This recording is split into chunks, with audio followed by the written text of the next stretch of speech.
Graça e paz, irmãos. Amém. Que bom estarmos aqui na casa do Senhor para louvar o nome dele e receber dele o alimento. Quero dar boas-vindas ao pastor Jason e sua esposa Cecília. Bom tê-los aqui conosco. Conheci o pastor há uns 6, 7 anos atrás, né, ali na cidade de Lobo. E ele teve com a Rebeca.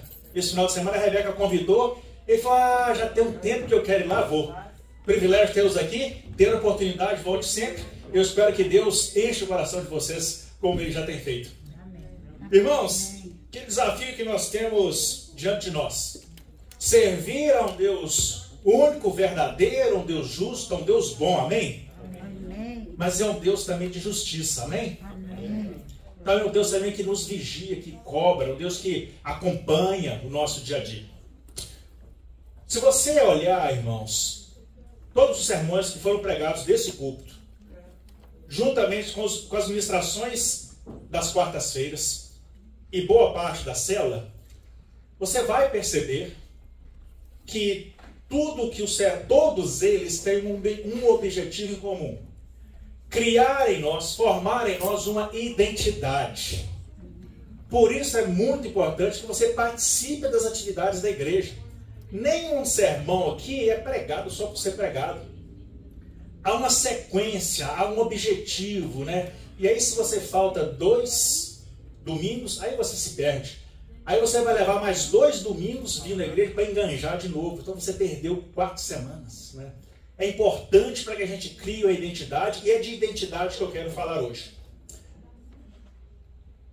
Nós precisamos nos questionar e precisamos olhar para dentro de nós e sabermos e nos perguntarmos: quem sou eu? E hoje o tema da mensagem é esse: quem sou eu na realidade? A psicologia fala que nós temos várias caras, né? Várias personalidades. Nós somos uma pessoa no trabalho, uma pessoa na sociedade, nós somos uma pessoa em casa e nós somos uma outra pessoa conosco mesmo. E quem somos nós diante de Deus? Quem nós somos diante de Deus? Como Deus nos vê? Eu imagino que você tem o objetivo de chegar no céu. Se tem, diga amém. Amém. Eu também tenho. Né? Mas a palavra de Deus vai nos exortar e nos ensinar aquilo que Cristo já fez e o que Ele espera que nós façamos para atingir esse objetivo.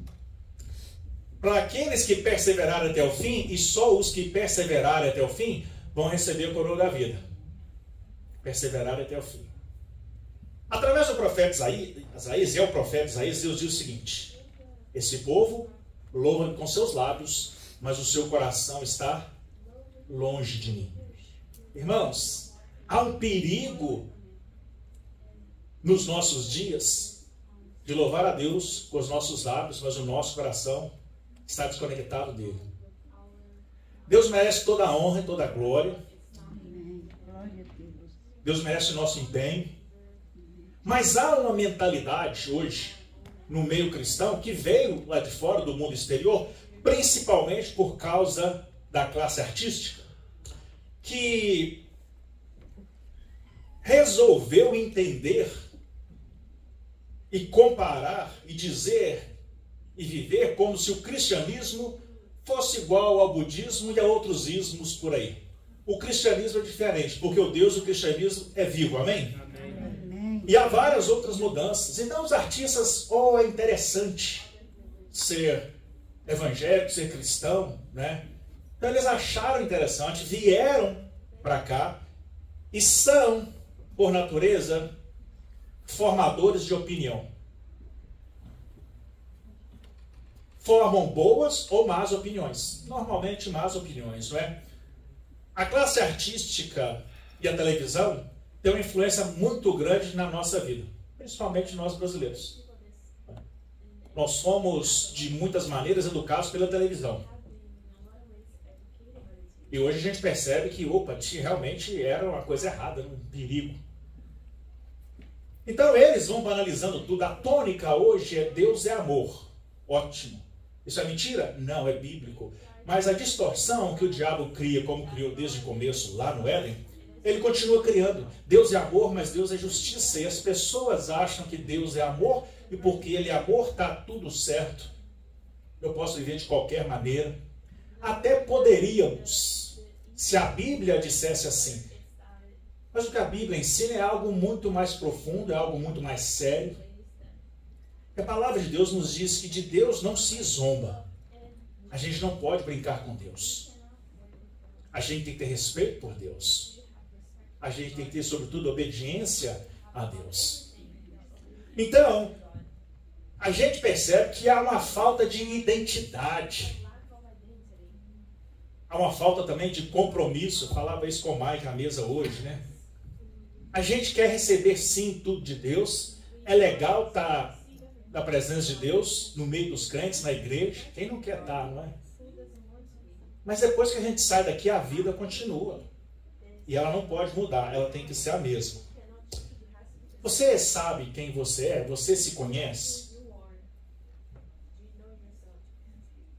Quero convidar você a abrir sua Bíblia em Isaías capítulo 6, do versículo 1 ao 5. Eu acredito que o versículo vai estar na tela também para você aí, em inglês e português. Há uma necessidade da gente saber quem somos, para que a gente possa reportar para Deus. E todos sabemos que temos necessidade de Deus, e queremos que Deus venha nos ajudar em tudo, todas as coisas. Mas como nós nos apresentamos para Deus? Vamos ver o que o texto nos diz.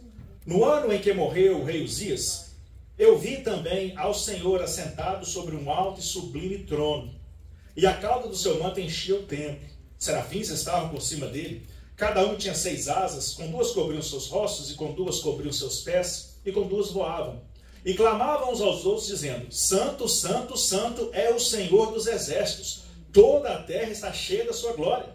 E os umbrais das portas se moveram à voz do que clamava, e a casa se encheu de fumaça. Então eu disse, Isaías disse: ai de mim, pois estou perdido, porque sou um homem de lábios impuros e habito no meio de um povo de impuros lábios. Os meus olhos viram o Rei, o Senhor dos exércitos. Amém? Amém.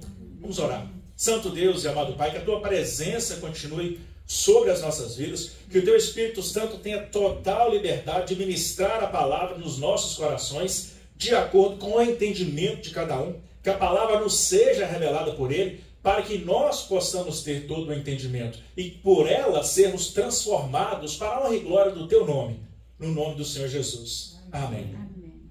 Quero abrir um parênteses só para agradecer os irmãos pela homenagem, as homenagens feitas hoje ao dia do pastor. A gente sempre para ouvir os textos que os irmãos separam para leitura e os testemunhos e fazer uma viagem no tempo, né, de entender por que a gente está aqui e por que a gente deve prosseguir. Então, as homenagens são sempre bem-vindas e agradeço aos irmãos por isso e toda a dedicação, todo o desempenho, porque Deus sempre se comunica, a palavra de Deus nunca volta vazia. Amém? Amém. Então, muito obrigado aos irmãos, mas o mais importante é não louvar ao pastor servo, mas a louvar ao pastor que é Senhor, né? Jesus Cristo. Então, ele é o mais importante. Que bom que você está aí. Há pessoas que não vieram para prestar honra a nenhum dos dois. Por minha parte, está tudo bem, mas eu acho que Jesus gostaria que as pessoas estivessem aqui, não é mesmo?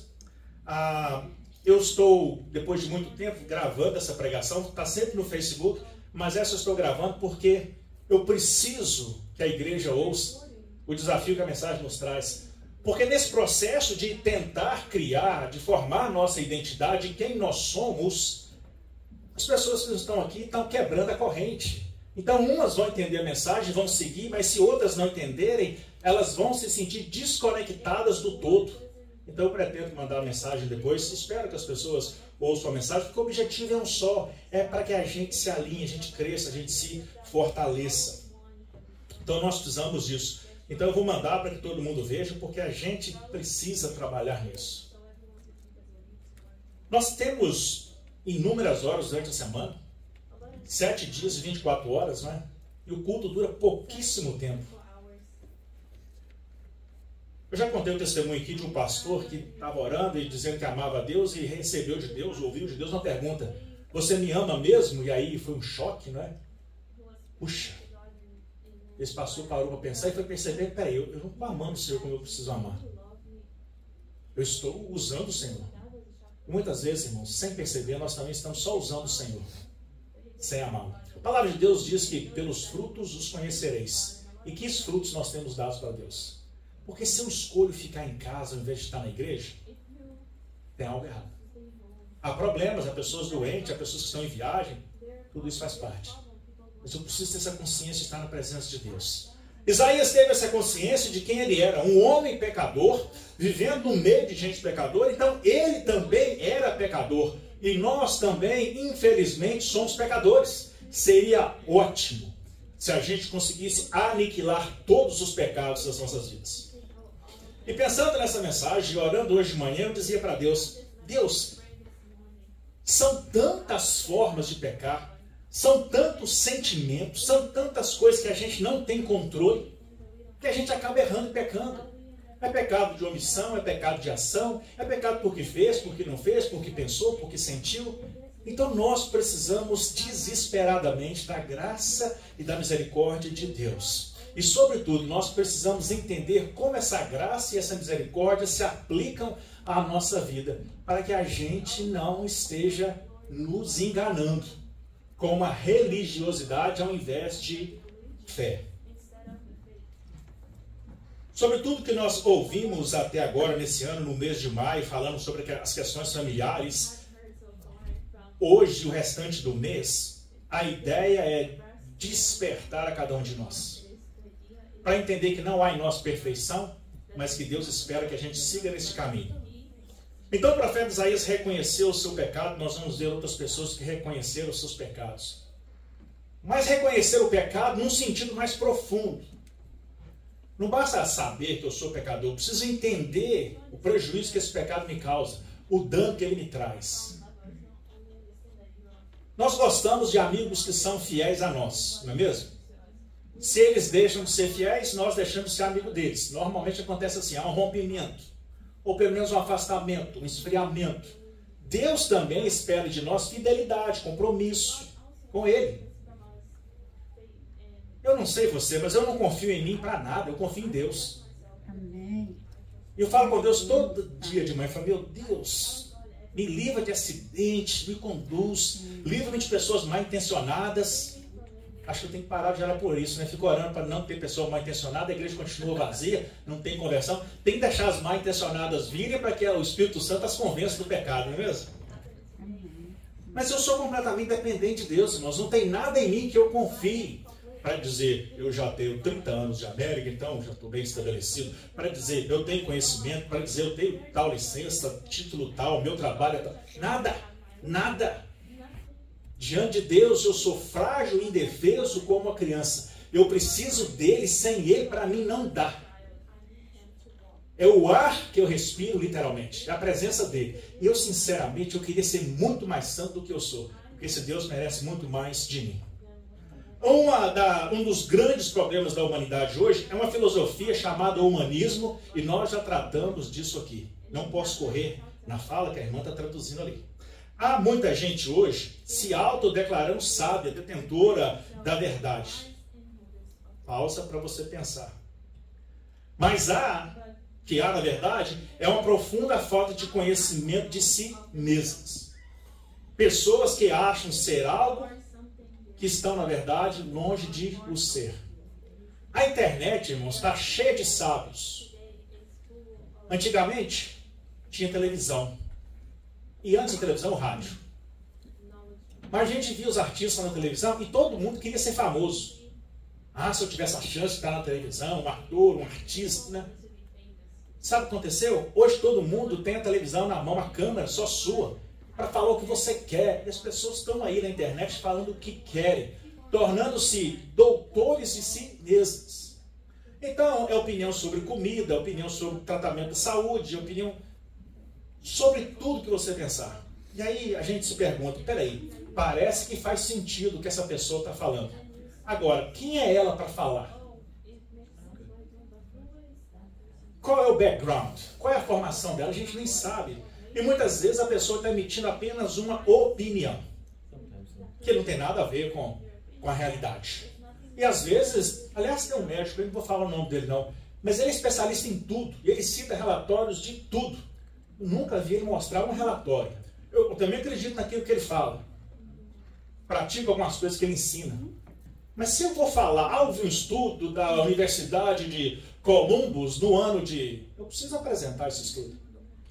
E há esses argumentos também no meio cristão. Não porque o documento histórico do ano tal, a pessoa vai para o YouTube, fala com autoridade, mas não apresenta nada, não apresenta prova. Então é muito difícil. O fato é que hoje cada um é doutor. Para que você seja terrivelmente criticado, basta que você exprima a sua opinião.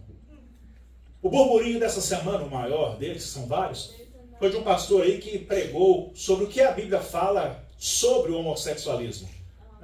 Aí é claro, o lado de lá começou a querer crucificar o cara e também teve fogo amigo, né? Outros líderes também querendo criticar o camarada porque teve a audácia de falar, eu não ouvi a mensagem. Mas a realidade é que hoje está cheio de doutores por aí e às vezes, nós também nos achamos assim. Sábios o suficientes para poder levar outros a acreditar naquilo que nós cremos. E há pessoas que vão acreditar naquilo que nós somos, naquilo que nós falamos. Então há que ter uma responsabilidade. É um problema geracional, um problema desse tempo, dessa geração. E nós estamos inseridos aqui. Nós somos de outras décadas, nascemos de outras décadas, em outras décadas, mas estamos inserindo nesse contexto. Eu sigo uma turma de comentaristas esportivos. Eles são uma turma de 5 ou 6, mas tem pelo menos 2 deles que são bastante arrogantes.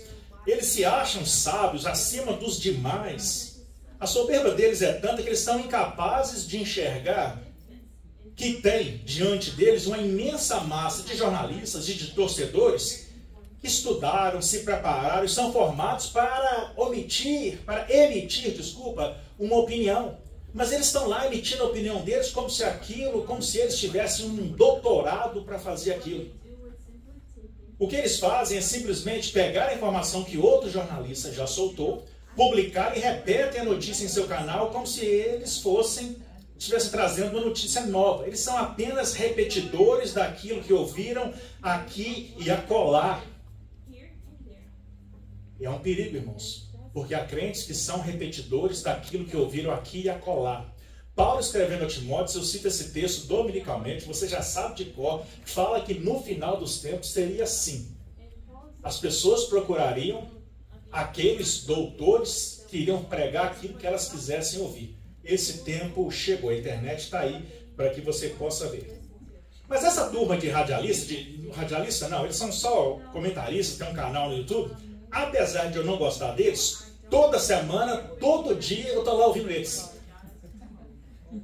Todo dia eu ouço eles em diversos horários, porque tem o horário de cada um individual, tem o horário deles todos juntos, eu estou lá. Acho que apesar de eles se acharem que são jornalistas, eles no fundo não são nada mais ou menos do que torcedores emitindo a sua opinião. E nisso eu concordo com eles, né? Qual brasileiro que não é melhor torcedor, que não é melhor treinador da seleção brasileira que o Tite foi? Né? Se qualquer um de nós aqui fosse o treinador no lugar do Tite, o Brasil tinha sido campeão. Né? E estava indo até hoje, porque nós sabemos melhor do que ele. No mundo cristão tem muito repetidor de notícias, contadores de novidades, que ouviram aqui e ali.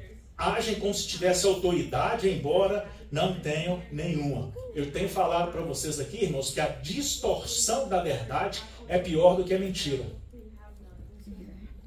E para você não cair na distorção da verdade, você precisa conhecer a verdade. Amém. Glória a Deus, Pai. Em terra de cego, quem tem um olho é? Assim, muita gente de boa intenção tem sido enganada por ensinamentos que parecem verdadeiros. Então, o humanismo cristão. O humanismo cristão, também chamado de religiosismo, é uma palavra estranha, uma palavra nova, mas é a definição. É uma corrente em que a liberdade e o indivíduo humanos são parte intrínsecas ou naturais, ou pelo menos compatíveis com a doutrina e a prática cristãs. É uma união filosófica de princípios cristãos e humanistas. É esse tempo que a gente vive, onde o ser humano virou o centro. O ser humano é o centro. Importante ele está sendo agradado. Então, o louvor tem que agradar o ser humano, o culto tem que agradar o ser humano, a pregação tem que agradar o ser humano, a imagem tem que agradar o ser humano, o fundo tem que agradar o ser humano, ou ele não vai ficar ali. Porque o ser humano começa a se colocar no centro. Quando, na verdade, a gente vem aqui para louvar e adorar aquele que é dono de tudo. Do Senhor a terra, a sua plenitude, o mundo e todos que nele habitam. Também é o humanismo renascentista. O humanismo renascentista propõe o antropocentrismo. O antropocentrismo era a ideia de que o homem, o centro do pensamento filosófico. Ao contrário do teocentrismo, a ideia de que Deus é o centro do pensamento filosófico. O antropocentrismo surgiu a partir do renascimento cultural. Então nós vivemos nessa era onde o mais importante é o bem-estar do ser humano. É o conforto do ser humano. É a satisfação do prazer do ser humano. Isso é um perigo, porque onde o ser humano, se o ser humano ocupa esse lugar, Deus não está lá, porque esse lugar é de Deus. A gente vê imagens de igrejas na África, um sol quente, o teto é lona, né? E são só madeiras segurando aquela barraca, aquele calorão e o povo ali em pé, louvando a Deus por horas. Né? Aí a gente se pergunta, puxa, na igreja eu fico sentado confortável. Ontem eu mandei mensagem para os irmãos sobre um pastor que foi sequestrado no Quênia, né? E logo depois eu mandei mensagem da confirmação da morte daquele pastor, carbonizado dentro do próprio carro. Aí a gente se pergunta, quem sou eu no reino de Deus? Qual é o meu papel no reino de Deus? Esse conforto que o primeiro mundo nos dá é um problema para a nossa fé. Essa quantidade de dinheiro que você tem no banco, esse conforto, esse bom carro que você dirige, esse sapato de marca, e que você pode jogar fora e comprar outro, é um problema para a nossa fé. Tem nos destruído. Infelizmente, o ser humano precisa da luta, precisa da dificuldade para ficar perto de Deus.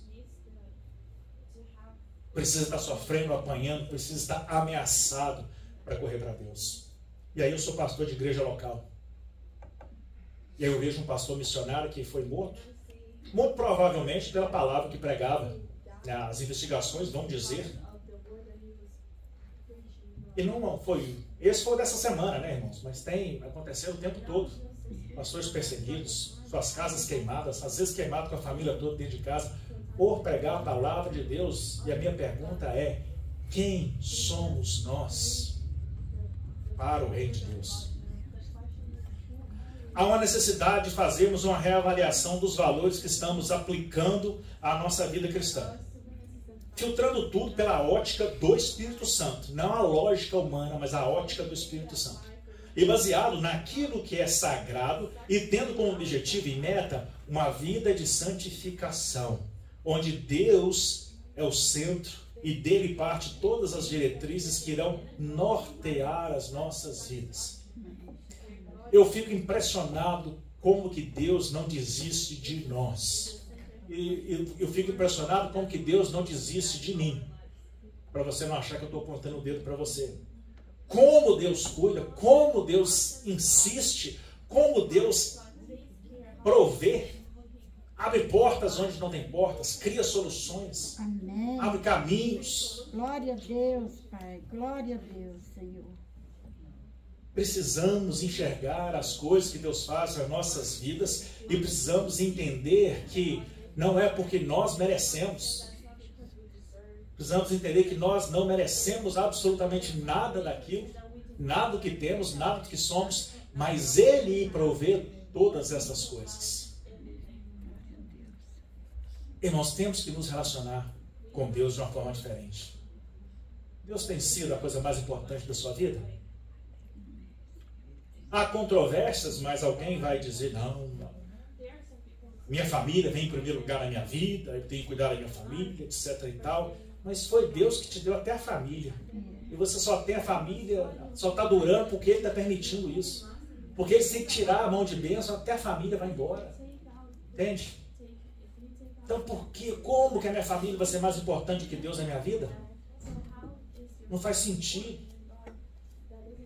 Romanos 7, 24, nós encontramos essa declaração de Paulo. Miserável homem que sou, quem me livrará do corpo dessa morte? Miserável homem que sou. Quem me livrará do corpo dessa morte? Quem pode me livrar da condenação? Paulo tinha a sua consciência do pecado, do erro, e de quem ele era. E de quanto que ele errava. Então Paulo, diante dessa consciência, ele declara e faz essa exclamação: quem pode me livrar? Eu sou pecador. Será que Paulo era mais merecedor do céu do que eu e você? Eu não sei você, mas eu não chego nem perto da sombra de Paulo. E Paulo tinha essa consciência. Também Timóteo 1,15, o mesmo apóstolo diz o seguinte: esta é uma palavra fiel e digna de toda aceitação, que Cristo Jesus veio ao mundo para salvar os pecadores, dos quais eu sou o principal. Você tem essa consciência de que você é um terrível pecador? Ou você se acha gente boa? Afinal de contas, você vai na igreja alguns domingos por mês, você nem oferta o dízimo, você paga o dízimo, né? Ó, Deus, estou pagando aqui, só se vira aí para as bênçãos, né? Ou você entende que Deus é muito maior e que nós somos muito menores? Tudo que Ele faz é um favor para nós. Nós não merecemos. A sociedade vive pela meritocracia, né? Ah, trabalhou bem, vou te dar aumento. Trabalhou mal, você vai ser mandado embora. Com Deus é diferente. Deus está sempre cuidando e nos provendo. Tem coisas que você acha que conquistou, mas foi Deus que colocou ali para você. Lucas 17:10 é um tapa na cara, essas palavras de Jesus Cristo. Assim também vocês, quando fizerdes tudo o que vos for mandado, dizei: somos servos inúteis, porque fizemos somente o que devíamos fazer. Lucas 17:10. Irmãos, são palavras do Senhor Jesus Cristo, e tudo isso nos leva a entender quem nós somos, o quão pequeno nós somos. E esses textos precisam ir formatando a nossa ideia, precisam ir formatando o nosso pensamento, precisam ir criando uma nova mentalidade em nós de quem realmente nós somos. Servos inúteis, dignos de condenação, mas por causa do seu amor, Ele nos resgatou e continua resgatando todos os dias. Romanos 12:3, contamos o seguinte texto: porque pela graça que me é dada, digo a cada um dentre vós, não pensem de si além do que convém, antes pensem com moderação, conforme a medida da fé que Deus repartiu a cada um. Precisamos entender quem nós somos. Jesus Cristo, Ele humilhou-se para vir a este mundo, viveu, foi humilhado em vida, foi crucificado e passou por coisas completamente desnecessárias para um Deus, mas Ele quis passar por isso. E a gente não quer levar desafio para casa. O que mais impede que as pessoas venham a Deus é o nosso comportamento. É a terceira semana que eu falo isso aqui na frente, não é? É o nosso comportamento que afasta as pessoas de Deus.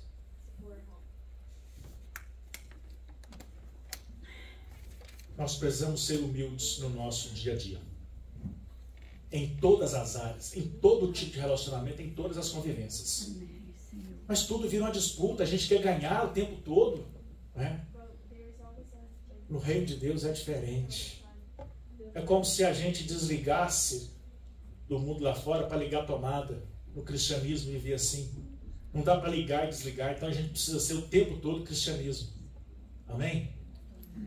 O problema todo é a presunção humana. O que é presunção? De acordo com o dicionário Priverano, é o ato ou efeito de presumir, suspeita, conjectura, afetação, vaidade. Vaidade é um perigo na vida de cada um de nós. Cuidado com o seu ego e cuidado com a sua vaidade.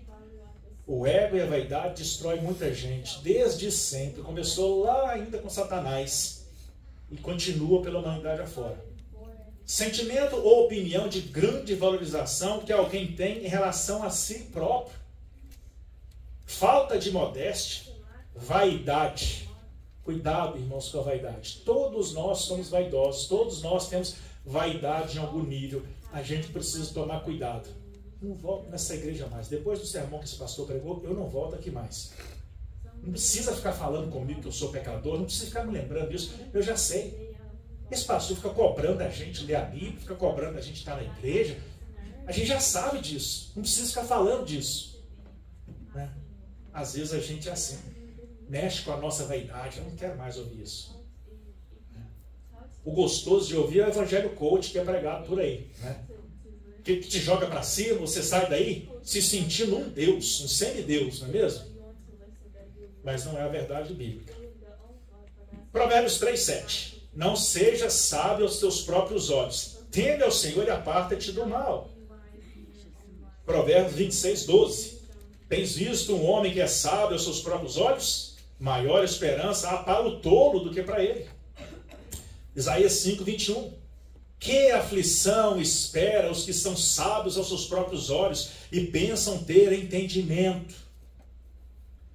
Vivam em harmonia uns com os outros. Não sejam orgulhosos, mas tenham amizade com gente de condição humilde. E não pensem que sabem tudo. Romanos 12:16.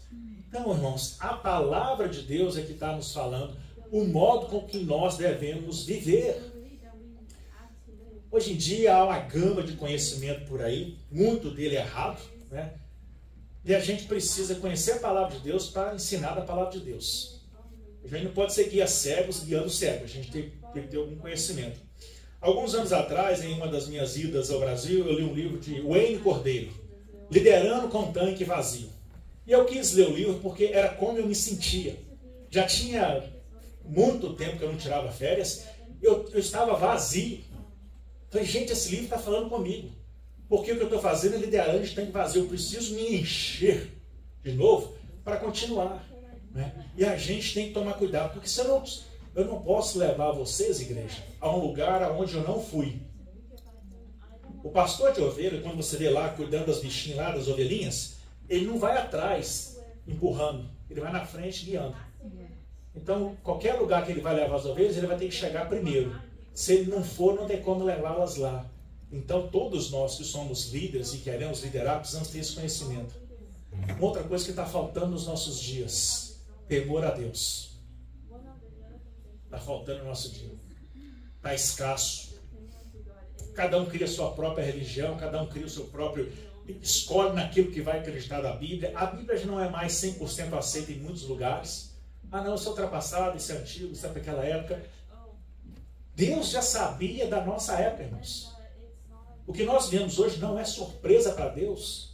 É difícil para a gente entender isso, mas Deus já sabia. Então nada do que está aqui é ultrapassado. A linguagem pode ser diferente. A gente pode falar a mesma coisa com um texto mais moderno, igual está aí na tela. Mas a mensagem, o ensinamento é o mesmo. Estamos chegando no fim, tá, irmãos? Há um outro problema, o da autoexaltação. Todo mundo aqui tem rede social, a gente vê muita coisa em rede social, e é interessante ver as pessoas indo para a rede social se defender de algo que falou e foi criticado pelo que falou. Né? Tem esse problema da autoexaltação. Substantivo feminino, ato ou efeito de exaltar, elevação, engrandecimento, entronização, subida ao trono. Quando a gente começa a sentar no trono da nossa vida, a gente vai cair. Ninguém se afasta de Deus de uma noite para o dia. É um processo.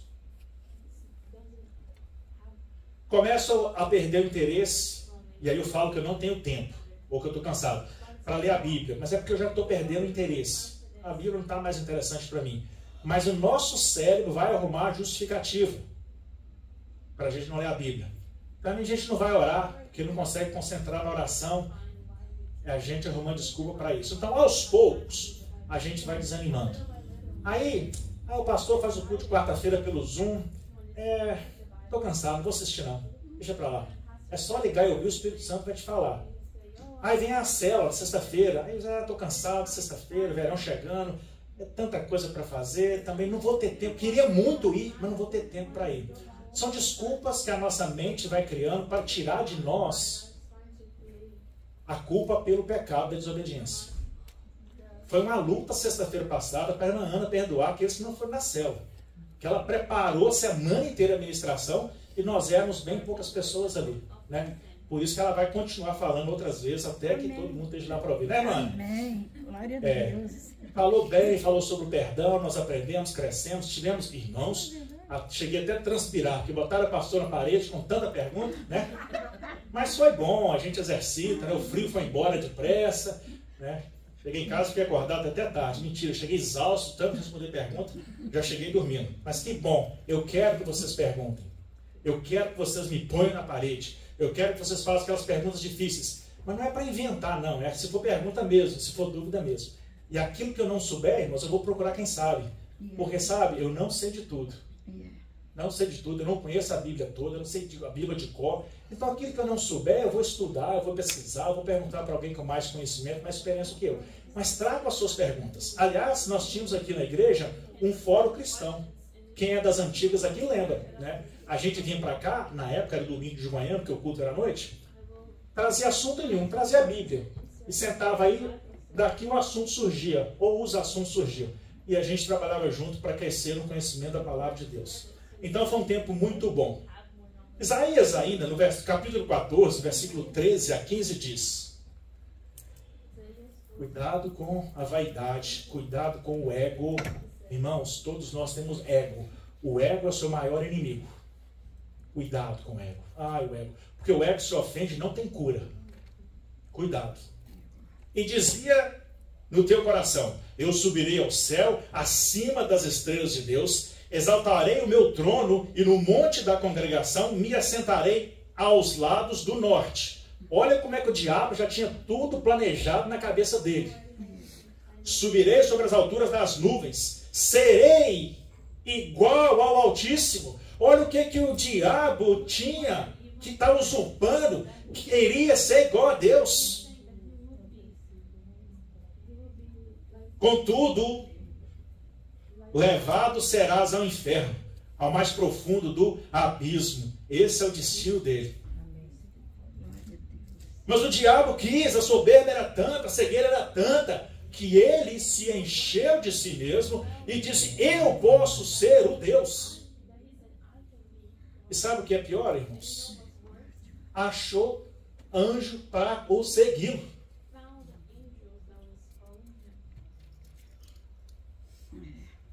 Porque o pecado é da natureza humana, a rebeldia é da natureza humana. Há em nós uma inclinação para o pecado. Em mim e em você. Sexta-feira nós falamos na célula. Ninguém precisa fazer esforço para pecar.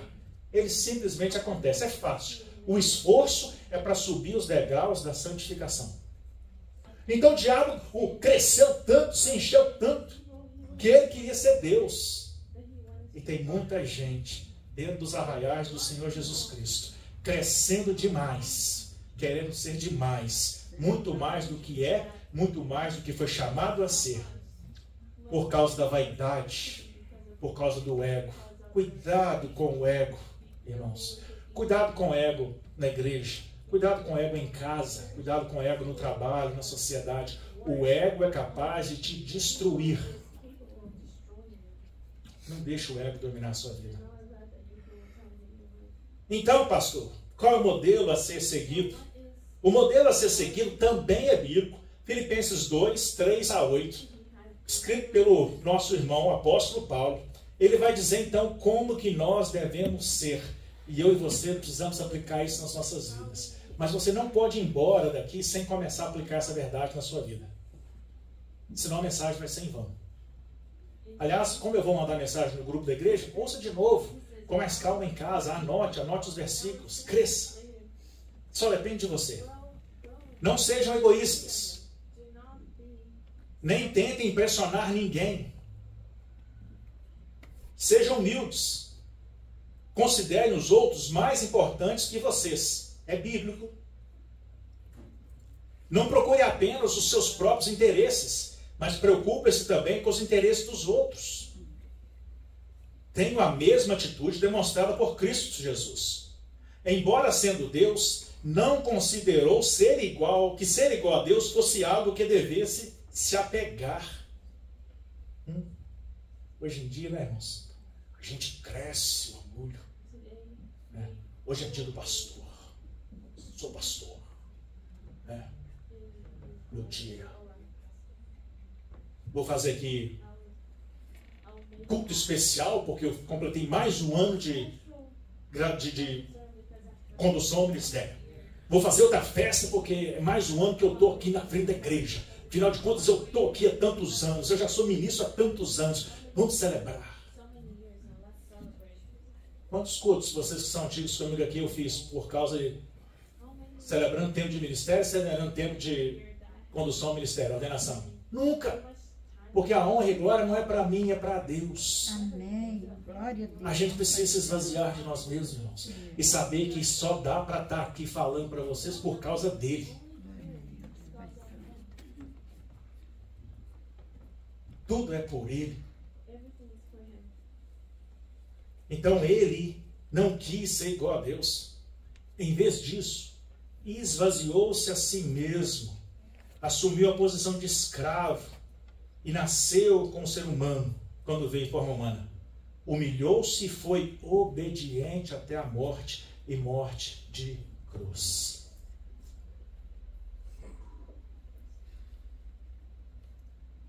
Como cristãos, nós somos representantes de Cristo. Então nós precisamos viver como Cristo viveu. A palavra nos ensina que o caminho que leva ao céu é estreito. E a porta é apertada. É fácil andar no caminho estreito, irmãos? Não. Você vai dar de longo em muita gente, vai ser empurrado para lá, para cá. Lembra dos seus tempos de Brasil? Quando você ia pegar o ônibus ou o metrô, e você não precisava nem andar. Você podia só ficar quieto que o movimento te levava, as pessoas à sua volta te levavam. Né? Era engraçado, você podia tirar o pé do chão. Você ia junto, espremido na porta do ônibus. A porta que leva ao céu é estreita, é apertada, irmãos. Toda vez que eu leio esse texto, eu me lembro de uma época do treinamento da polícia, que levaram a gente para o mato para fazer aquele treinamento assim de literalmente matar o sujeito e não voltar nunca mais. Né? É o teste final para saber se o camarada vai ser polícia ou não vai ser polícia. Era na região de Belo Horizonte, lá em Neves. Aí no alto do morro lá tinha uma igrejinha abandonada. Aí a ideia era jogar todo mundo para dentro da igreja. E aí eles iam jogar bomba de gás para a gente ficar cheirando aquele gás lacrimogêneo.